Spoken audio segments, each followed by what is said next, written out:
Good evening, everybody. Welcome to today's Slice of Tea. My name is Beshel, and if to kick off, I'd like us to start with the land acknowledgement. I'd like to respectfully take a moment to acknowledge that the land we walk and reside and play on belongs to the indigenous people of this land who have resided upon it for millenniums. We also want to acknowledge that we are two a treaty people. I want to always keep this in mind as we live on this land. Thank you. Thank you very much for your acknowledgement, for your land acknowledgement, Michelle, and a warm welcome to everybody again. My name is Tia Diemo, and I'm the comms reach here at Ribbon Rouge Foundation. And we're so excited to have this evening because this is the month of October where we celebrated World Health Day. And we thought it was also good to have our slice of tea around mental health. What is a slice of tea? A slice of tea, the name came about, the genius name was given to us by our wonderful brother, Michel, who felt it was a bit of a paradoxical way to engage the community around health issues. So a slice of tea is a monthly conversation around health equity. It's a virtual program that aims to have open and frank conversations or dialogue around our health and well-being. This is I think the second one, is that correct? The second Slice of Tea program that we're having here at the foundation. And we're over excited to have Norquest College, Viola Manokore joining us from Norquest College to treat mental health as it should be treated. But before we introduce Viola, I would like to hand back to Michelle to tell everyone a little bit about the Ribbon Rouge Foundation. Yeah. Thank you very much, Ms. T. The Ribbon Rouge Foundation is a grassroots organization that focuses on health, equity, and facilitates social justice through the arts. The Ribbon Rouge Foundation facilitates through storytelling, community engagement, and intentional, meaningful community conversation to change perspectives or perceptions, to stir up social conscience and educate the public and create public social change. The foundation remains committed to raising the voices of people who experience poor health outcomes as a result of racialized health disparities. In particular, it focuses on our social justice through the lens issue related to gender and issues related to race. The foundation also believes in the liberating power of the arts to promote self-expression, build community, and facilitate positive social change. And using the storytelling medium on art-based engagement, all of these experiences are being whatever information the foundation passes across is through the use of research. The result that is being received from the foundation, we try to disseminate information through the use of social storytelling and community-based engagements in the community among people, the ACB people we have here in Edmonton. Thank you, Ms. T.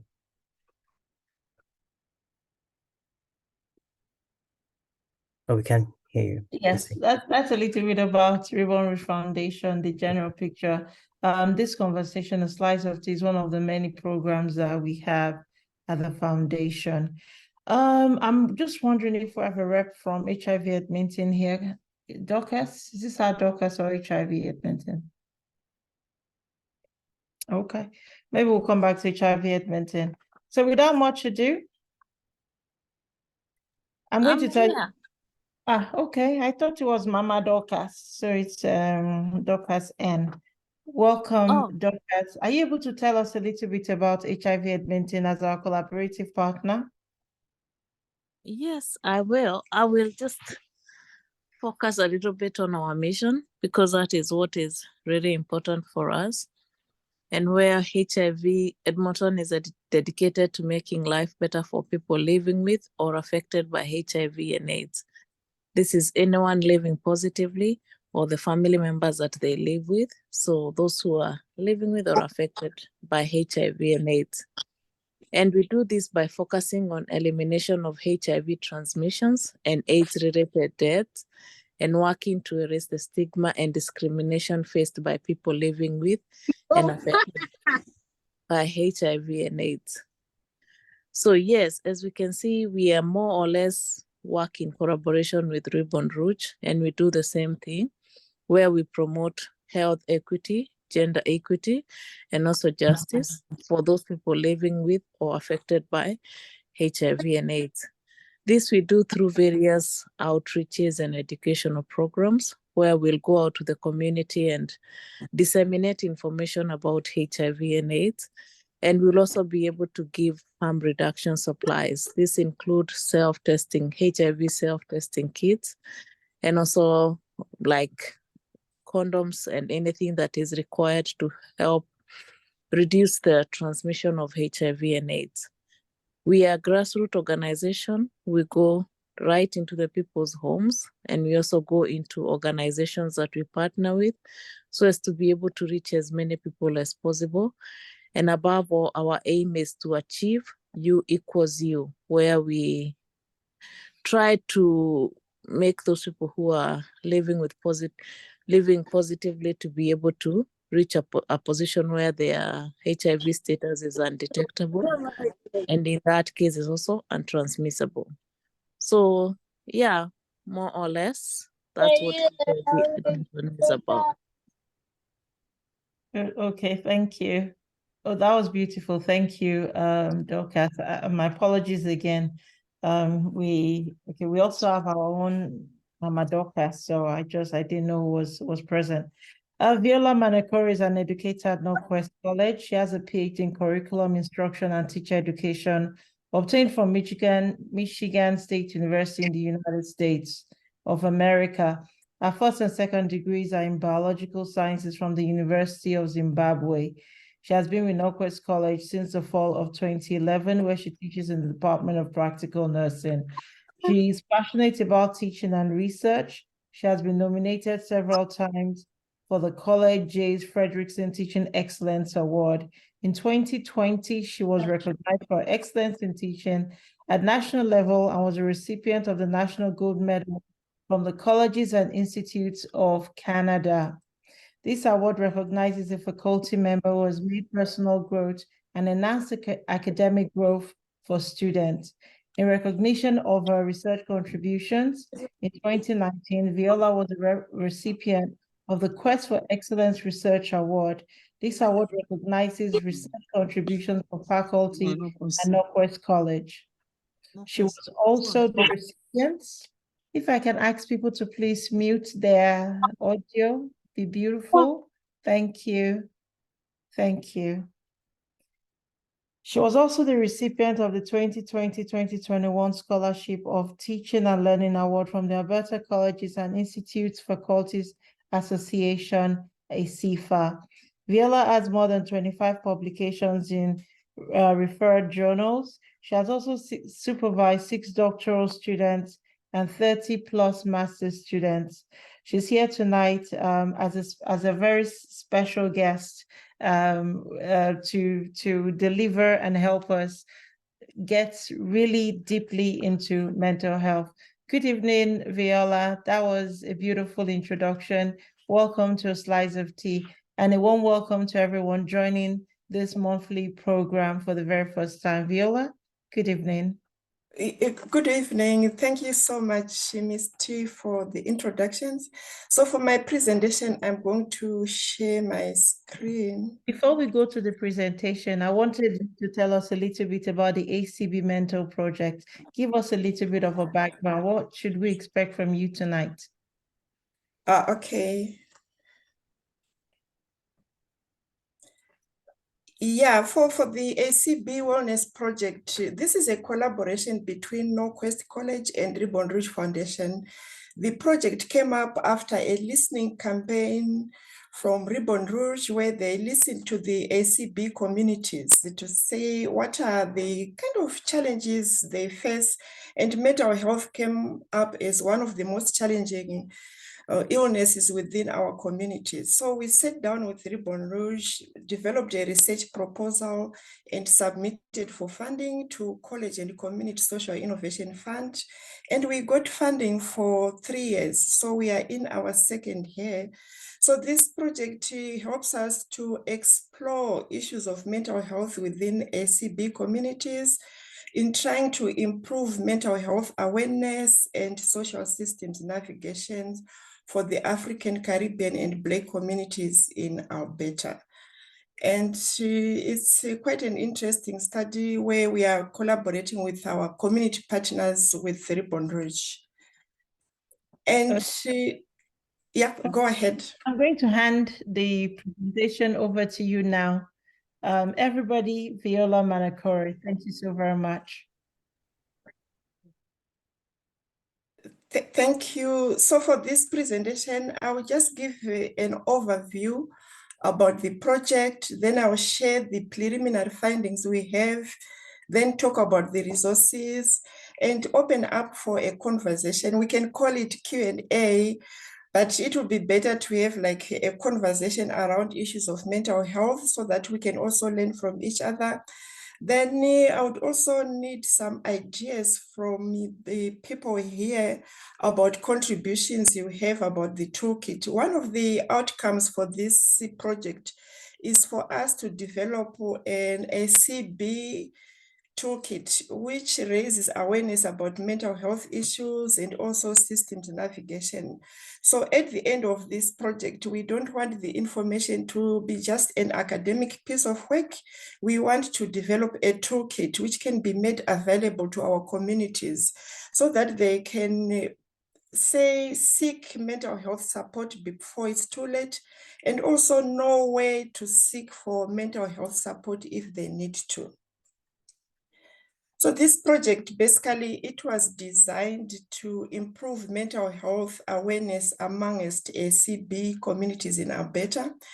We hope that with this project, we can come up with ways of improving social systems navigation so that our communities know when to seek help, where to seek help, and so that they can also navigate the system with ease. And we also want to develop a toolkit for our communities, which is accessible and also culturally sensitive, so that they are aware about signs and symptoms, when to seek help, where to seek help, and the kinds of support that are available within the communities. And also to kind of set up a community of practice where the conversation about mental health can continue beyond the life of the project, because mental health issues are huge within the communities. And as a matter of fact, mental health actually can affect anybody. We are all susceptible to mental health.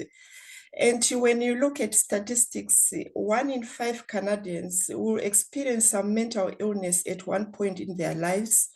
And COVID actually made the situation worse because of issues of physical isolation, which led to social isolation.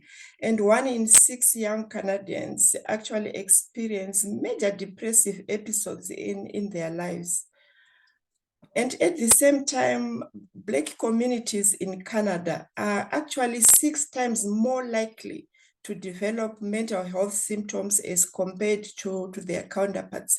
And when you look at mental health support, ACB communities, usually their wait time to see a specialist is about 16 months as compared to, say, 7 months for white Canadians. And when you look at mental health support again, most of our people would rather have a Black therapist rather than a therapist from other races. Maybe it's because of issues of cultural understanding and also kinds of support that are cognizant of the culture.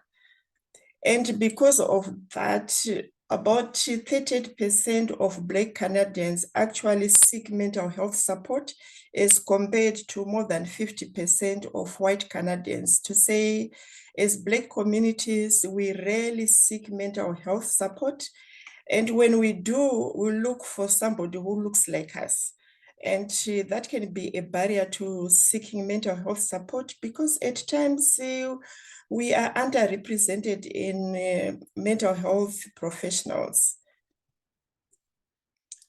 And there are some myths about mental illness, which cut across races. It's not only the Black communities.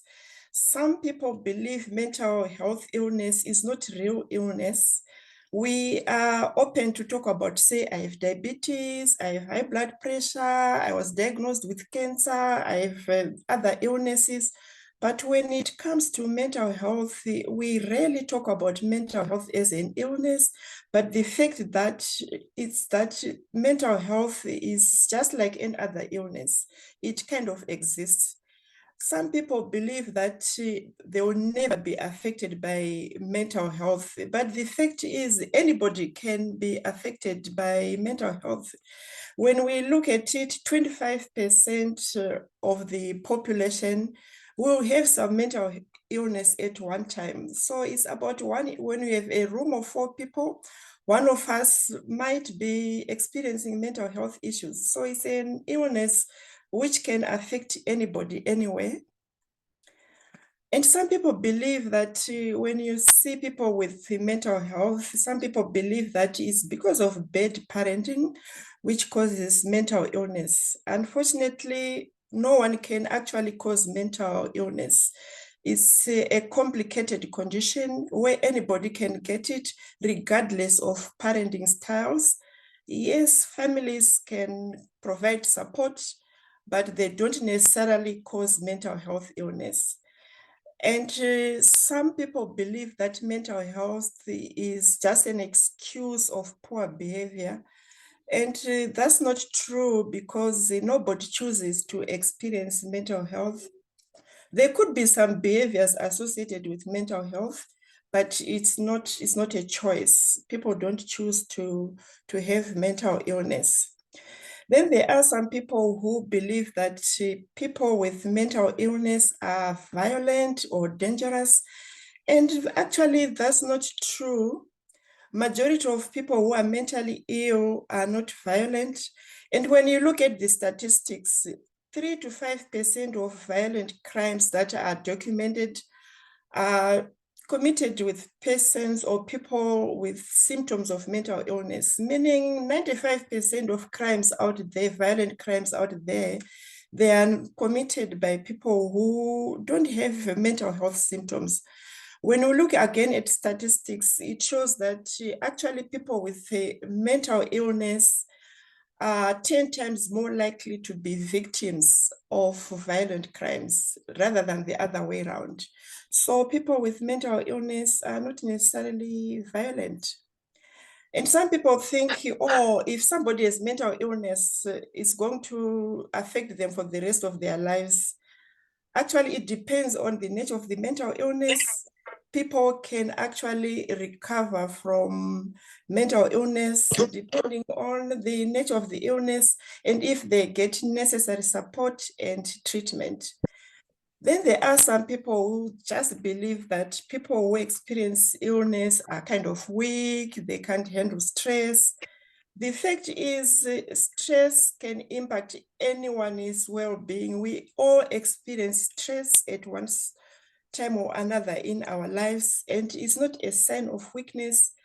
Actually, people who accept that they have mental illness, if they seek support, they actually develop and learn skills that help them to manage their stress better than people who don't believe that they have a mental illness. So it's not a weakness, it's actually a strength to come out and say, you know what, I need support, I have this mental illness.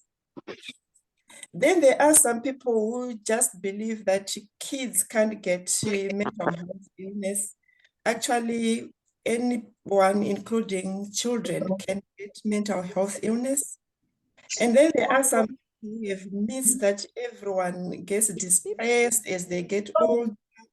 And some people think mental health or depression is an aging process.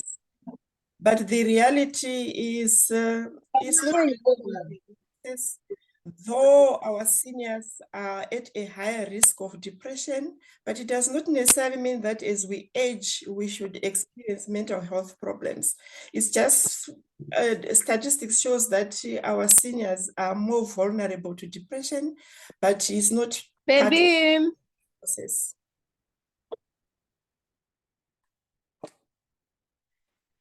Then for our project, for this project, we interviewed 46 people within the community. It was a variety of participants, people from Christian background, Muslim background, some youths, some mental health professionals, some community leaders, newcomers, people from the LGBTQ plus communities. And the participants were from here in Edmonton, Calgary, Red Deer, and Fort Mac. And we obtained our data through one-on-one interviews and also some focus group discussions. And this is just a visual representation of the people who participated. To say we had about 12 youth, only 2 seniors so far, but we are still collecting data. Then newcomers, we had 8, then 11 adults, then members of our advisory board. We have an advisory board who are members of the ACB community, who are kind of leaders in their communities. We meet them about 3 times a year to advise us on the project. And we also interviewed them.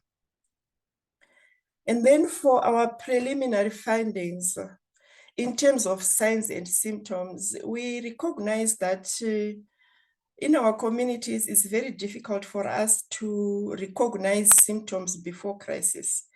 People in our communities only go for support if they are already in crisis. So it's important for us to be able to recognize symptoms and to know when to seek help.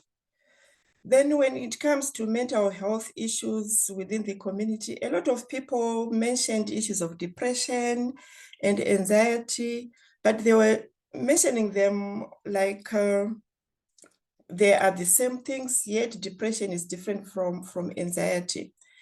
And they also mentioned a lot of barriers to accessing mental health support. Some of the barriers are financial, cultural, religious beliefs, and also systems navigation. To say some people may know these signs and symptoms, they know when to seek help, but they don't know where to seek help. And when they do know where to seek help, they still face barriers like issues of racism and also issues of support and stereotypes against, say, Black communities. Then there are also some stigmas around issues of mental health illness where people are not keen to, say, open up about mental health because they know in those communities there could be stigmas where people would start to look at you as if you are crazy, you are weak, you can't manage stress, or you don't know what you are doing, because mental health illness is not seen as any other illness like, say, diabetes or cancer. It's seen as a weakness, or maybe you are not praying hard enough, or there's something wrong with you. Yet mental health is just like any other illness. And then another important thing we found in this study is that people use depression and anxiety interchangeably. And anxiety and depression are the most common conditions that were identified within the community during interviews. And for us, when we're developing the toolkit, we are going to try to make some kind of distinction so that when we seek mental health support, we have the language to describe our feelings, so that when you get the support that we need, it's the support that is relevant to the need. To say when a patient or when somebody is depressed, it's not the same as somebody who is anxious. When you're anxious, maybe it's worrying about something, that something awful might happen. It affects our heart rate, we start sweating, we feel tired. Those are anxiety signs and symptoms. But when we are depressed, at times we get to a point where we feel hopeless, or we find it difficult to sleep, difficult to eat. If we try to eat, at times we end up eating more than we really need. And some people may have thoughts of death and suicide, and those are signs of depression, and it's quite common within the community. So when we're doing this study, we noticed that there are certain conditions that were mentioned more than others, like depression, anxiety, schizophrenia, postpartum depression, issues associated with the ADHD. It was also mentioned bipolar disorders, autism, and some people we interviewed, they are caregivers. We have caregivers as participants, and some of them only got to know that autism exists after diagnosis of their family member, where they then started researching about it, because they didn't even know that there's such a condition called autism.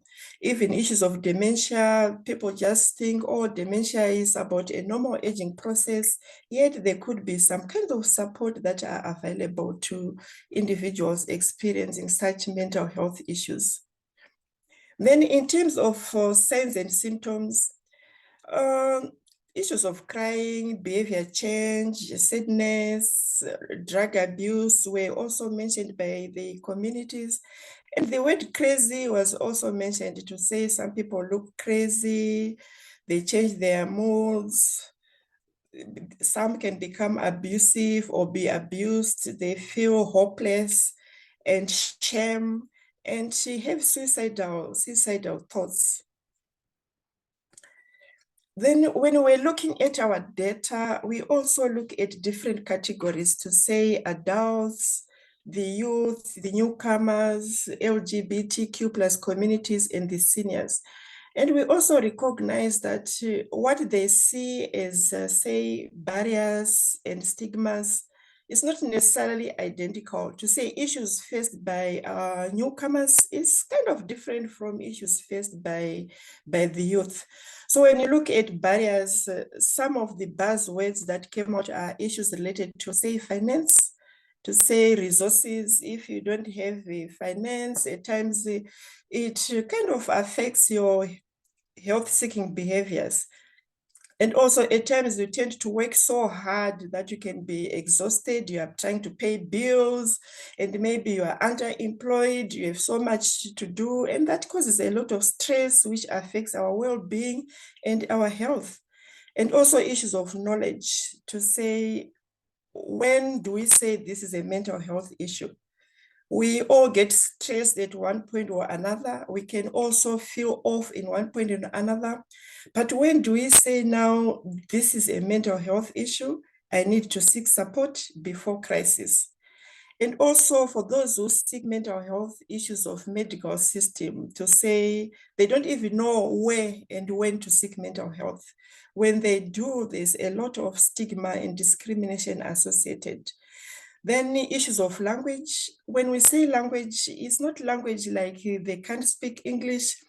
It's language because for some of us in our own languages, we don't have words or language to describe certain mental health issues. We don't have, say, language to describe, say, I am depressed, say, in your own language. How do you explain to a healthcare provider in a way that they can understand that it's depression? Or when we are anxious, where do we get the words to really explain how we feel, so that those providing care, they know what we are talking about? Then when it comes to stigma, issues of cultural beliefs were kind of rampant within the interviews. Some people actually believe that when they have mental health issue is because the ancestors are not happy, or maybe it's witchcraft, which kind of affect the mental health support seeking behaviors. Then some people are scared because of judgments and stereotypes, to say within the community, if anybody knows that I have a mental health issue, there can be some judgments, and then those judgments become barriers because you can't come out, or you can't share, and you can't seek support. Then also issues of religion. Some people actually believe that when you have mental health problem, it's because you are not praying hard enough. maybe it's a demon, or you need to pray harder, and it becomes a barrier. Then issues of racism, to say those who know when to seek mental health support, they also face racism, which can be a barrier. Then they can't go to seek mental health because it will be difficult to navigate the system. Then there are some where there's a stigma in terms of mental health. Some people were saying in their own, say, language, the mental health can only be described in extremes, where a person is now an extreme, is now a crisis. That's when they start saying, oh, this is a mental health thing, where people are now labeled, they are crazy. So before people seek mental health, they are afraid of those stigmas, to say, people will think I'm crazy. And then it becomes about them and not about the illness. And also issues of mistrust in terms of who is providing the care. So these are some quotations from the people who participated. Some people talk about to say back home, these were newcomers, to say back home. When somebody has mental illness, they just say this person is crazy, it's not given the same weight as any other illness. It becomes about the person not being able to do certain things and not about the illness. And also issues of stigmatization, which becomes a barrier, to say people are aware of the stigma attached to mental illness. And because they are aware, then they can't even share with their family members when they experience mental health. And if they do, then they are not very open about it. And also issues of religion, to say rebuke the demon. If somebody has a mental illness, it's demonic. And also issues of culture, to say when they do seek mental health support, it's hard for them to explain how they feel to a therapist. And then it becomes very challenging to get the kind of support they need, because some of the therapists that are around, they don't have that cultural awareness. They don't know where the ACB communities are coming from, so that is difficult for them to understand what's going on within those communities. And when for those who seek support, they find the experience very, very poor. To say some of the practitioners are not culturally sensitive. They don't understand the culture. And some of them, they don't have lived experiences, such that they feel stigmatized when they seek mental health. And because of that, it becomes inaccessible. Because if you can't talk to a therapist, then you can't get what you want, then this whole system becomes inaccessible. But however, there are some who have good experiences with when they seek support.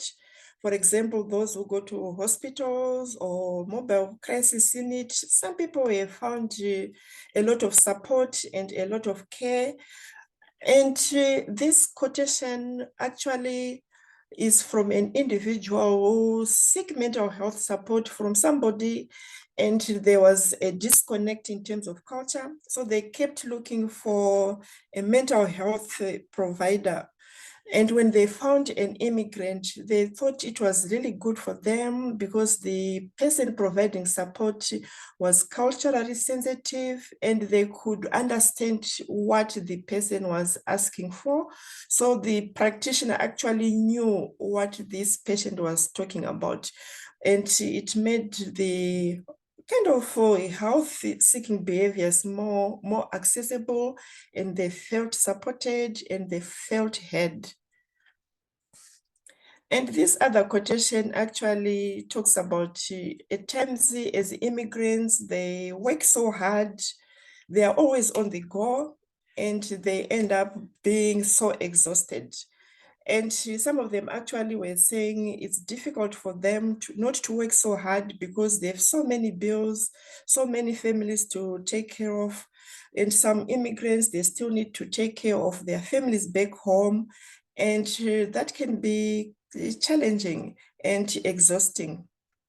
And some of them, they don't want to go and seek mental health support. They think if they do, It might be documented, and when they want to seek permanent residence, they think it might be used against them. And then issues of language, again, as I said earlier, they express that at times we don't have the words to describe our feelings, words that can be understood by healthcare providers. And also in our own languages, at times we can't describe the signs and symptoms of certain mental health illnesses. And mental health can be so bad that some people decided actually to go back to their countries because they could not cope and they could not get support. And issues of cultural beliefs, again, to say when you share with your families, at times they actually encourage you to seek spiritual guidance or to go and see a pastor rather than going to see a therapist.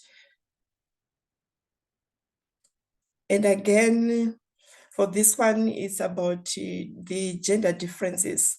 To say in ACB communities, maybe in other cultures as well, that men are supposed to be tough, they are supposed to be the providers, they care for their families, such that when a male has mental health issues, it's difficult for them to seek support because they're expected to be the head of the family, provide and care for the family, such that they need to be tough, and because they are seen as tough, they are not supposed to suffer from mental health illness.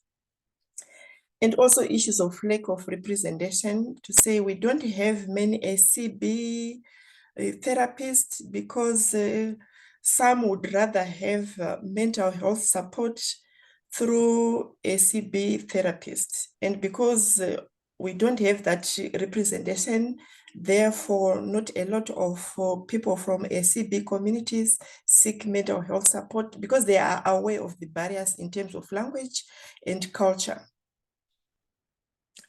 Then as a project, we are still collecting data. We are at a stage where we need to do more community engagement, talking with the communities. And also this project is a newsletter. We are going to launch it soon. We have a first issue. So we are going to find ways of distributing the newsletter, which talks about mental health within our communities. And we also need contributors, people with experiences, people who can contribute to the newsletter. We can feature anybody from the community. We are also developing a toolkit for our communities in terms of awareness and systems navigation. And we also need to get feedback from the community about the toolkit, and to also establish a community of practice to say, we need to continue this conversation about mental health. We need people within the community to continuously raise awareness, just like in other illness. And if anybody is willing to contribute to the newsletter or to be part of the community practice, they can send us an email at ACB Wellness, and we are happy to work with anybody willing to contribute either to the newsletter or to be part of the community of practice, or to just meet regularly and talk about mental health within our communities. And there are so many resources out there. In our newsletter, we actually list the resources available for newcomers, for the youth, for seniors, and for anybody who has mental health issues. And excuse me. And as I said, we have a newsletter which we can share and many other resources available. And these are some of the resources we are consulting as we do our project. And now it's time for questions and answers and any conversation that we may do. Thank you. Thank you very, very, very much, Viola, for that very insightful presentation. When we talk about mental health, we don't often think autism, we don't often think dementia, but thank you for showing us the entire spectrum of what to expect when we're talking about mental health and wholeness. And what I liked especially is you cannot separate our religiosity and spirituality from our mental health. And you've helped us to see how we perceive mental health. Like, have you seen your pastor? Have you prayed? Maybe you're not praying enough. Maybe you need a stronger bottle of anointing oil, and so on and so forth. So that's, the fact that you recognize that is in many ways affirming. So thank you very much for the hard work you put into this presentation and for your work with the ACB Mental Health Project. I'd like to open the floor now to see if there are any questions. We may have some comments here. Michelle is saying, thank you very much, Viola. Thank you. That was excellently done. Michelle has something to say. Over to you, Michelle. Thank you, Ms. T. Thank you so much, Ms. Viola, for your presentation. It's very insightful, and I can relate as an ACB person that especially when we don't have the language to express to express the feelings that we're having and to even put a name to it in our own languages. So that is really helpful in that. Maybe part of the toolkit would be to explore how do we express mental health in our own languages.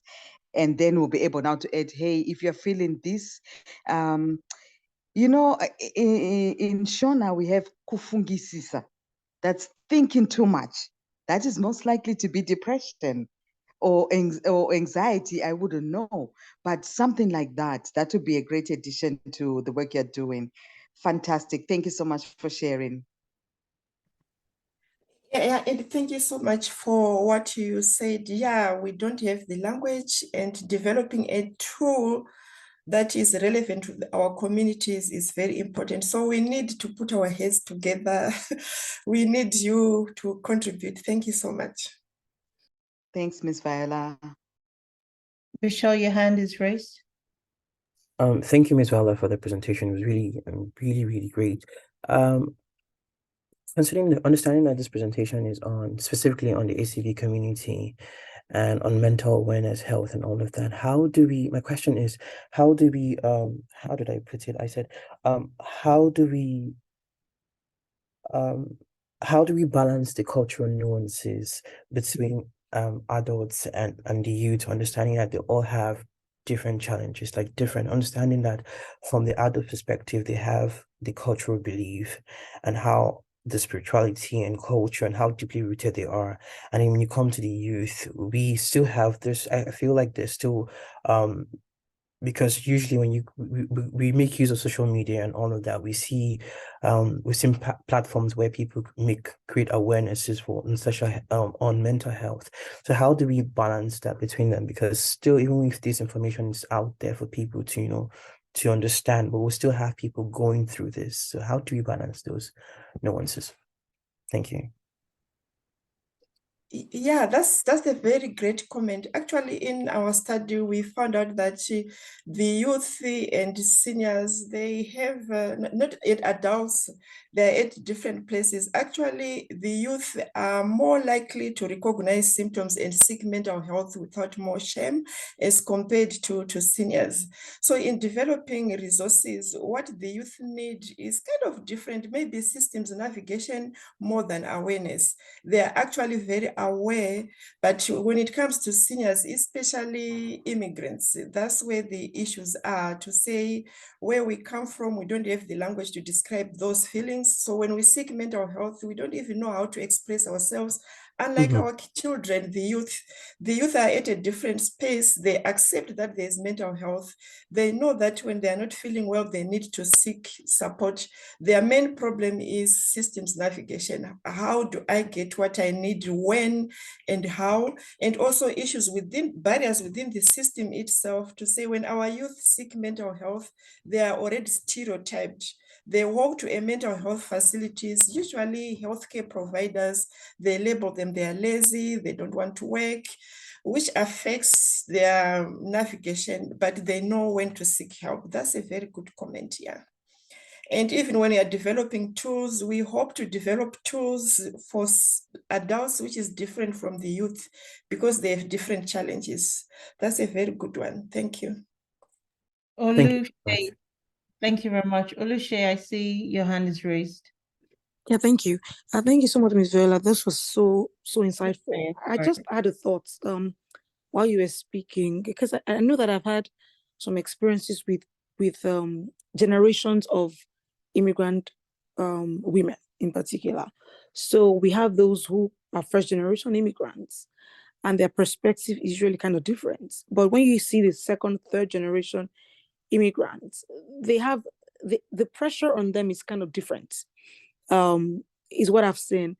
And so I was just wondering if there is any, I don't know if there's any research done or if there's any insight you can share about how you believe that our approach to this whole mental health conversation is different for those who are first immigrants, first generation immigrants, and those who are maybe children of immigrants who've been here for, maybe they're even born like here in Canada or something like that. Is it different? Do you find that it's different for them as opposed to the ones who are first generation? That's true. And I like this conversation because we are people with some lived experiences within the community. Yes, there are lots of differences, especially the difference between newcomers, first generation, second generation, and the youth and the seniors. And when we say seniors, it also depends. Seniors who came here as the first generation versus seniors who grew up here, they are also different. Yeah, there are differences. And even when we look at the data, what they identified as challenges is also different. So in developing toolkits, we also have categories. We are going to put it in categories to say the youth, the men, LGBT plus communities, their challenges are different from those of first generation, second generation. And yes, there are differences. Unfortunately, in literature, there isn't much about those differences, but in our study, we are observing those differences. Yeah, thank you for that feedback. And here, I also have a document where you can type in, I put the link in the chat where you can type in some of your suggestions, what you think we should include in those toolkits. What kind of support do you think our communities need based on your experiences? And are there any barriers that you think we should consider as we do this work based on your experiences? So you can scroll, I shared the link, you can type now or you can type later. And we really appreciate your feedback, especially on what we should consider in terms of culture, generation, and the age groups, the gender, anything which you think we should consider as we do this work. We have a question from Dorcas, and Bichelle has a comment. The question I had was I wanted to make a reference to the question in the chat. So I'm good. Dorcas? Hi, guys. I don't know if I have to repeat the question, though, T. Yeah. Could you please? My question was like, what is the best way to approach if we see maybe someone close to you, or you say workmate or family member, and you suspect they might be dealing with some mental issues, and maybe they're on denial or they are not aware of that, and you are kind of aware? How do we approach that without maybe putting them on spot or kind of confirming? Because they're like, I wouldn't diagnose, but you will know some action or some signs that might be leading to mental health. Yeah, that's a great comment and kind of challenging, because some people don't look at mental health like any other illness. For example, if I come to you and give you signs and symptoms where you can say, oh, Viola, maybe you should go and get checked. It could be diabetes. You can say that. But when it comes to mental health, at times we shy away. We can see that somebody is deteriorating, but we don't have the guts to say, of late, I've observed A, B, C, D. Have you considered to seek some medical support, or have you considered to go and talk to your healthcare, to your doctor and talk about these issues? So I think it also depends on the nature of the relationship, because at times you can say, oh, I've noticed of late A, B, C, D. Have you considered to talk to your doctor about it? Then maybe you can also share your own personal experiences to say we have all suffered some form of stress somehow. And maybe you can start by sharing your experiences and then tell them to say, you know what, this is what I have noticed. Have you considered sharing this with your doctor just in case you need support? Michelle, you want to? Just a comment. In addition to that, please approach with gentleness and caring and consideration, because we don't know exactly what they know, what they're recognizing. Because I previously just worked in addictions and mental health, and I was working with somebody with schizophrenia. And so I did not dismiss what they were experiencing, but approach with gentleness and because sometimes it can be difficult to say, oh, no, that doesn't exist, or that is not happening. We cannot do that. We just have to approach with caution. Oh, is that so? I cannot see it. Show me. What does it feel like? What does it look like? So just approach with gentleness and caution and care, and you'll be okay. And you're most likely to have a response, and they will most likely share with you what they are going through, to say, oh, okay, hey, I've noticed that you haven't been as jovial as you usually are. Is everything okay? And that opens a door for a conversation. And then you can take it from there, depending on their response. Thank you. Thank you very much, Michelle. Thank you so very much, everybody. I have some announcements before I pass it on to Michelle, who will close out for us. As part of our mental health coverage this month, we have on our Health Wise podcast a special guest tomorrow, Noreen Sabanda. She has graciously accepted to join us to talk about your mental health and you tomorrow. It will be screened live on YouTube. Our YouTube channel is Ribbon Rouge Canada. And the topic we'll be dealing with tomorrow is your mental health and you. And our special guest is Executive Director of ABTN, Alberta Therapists Network, Noreen Sabanda. November 8th, in collaboration with HIV Edmonton, we have an STBBI and HIV workshop. It will be taking place at the HIV office, November 8th, HIV Edmonton office from 1 p.m. to 3 p.m. I think that is all the announcements I have. Now, in addition to what I've said, we cannot do slides of tea, have these sort of monthly conversations around our mental health alone. We ask that you visit our YouTube channel. This will be shared tomorrow. We ask that you join us monthly, that you don't tire or fatigue of us, that, this has been good. I'm sure one or two of you have been blessed by it. So we hope you join us again next month whilst we deal with another huge and interesting topic. Michelle. Thank you so much, Ms. T. So I would like to take the opportunity on behalf of Ribbon Rouge Foundation, as well as our collaborator, HIV Edmonton, a huge thank you and appreciation to Norquest College, the ACB Wellness team. Thank you, Ms. Viola, and your team. You compiled a lot of useful information for our communities. We truly appreciate the knowledge you're sharing with us. And we're hoping that as we go along in our communities with our friends at work, at home, at school, that we'll be able to be on the lookout and also share the knowledge that we received today.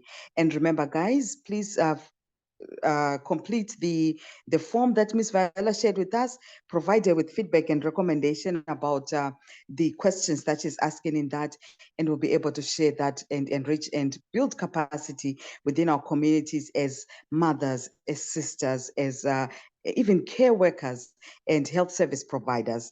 Thank you so much for joining us this evening. Thank you. And good night, everybody. See you next month. Thanks for coming. Goodbye. Thank you.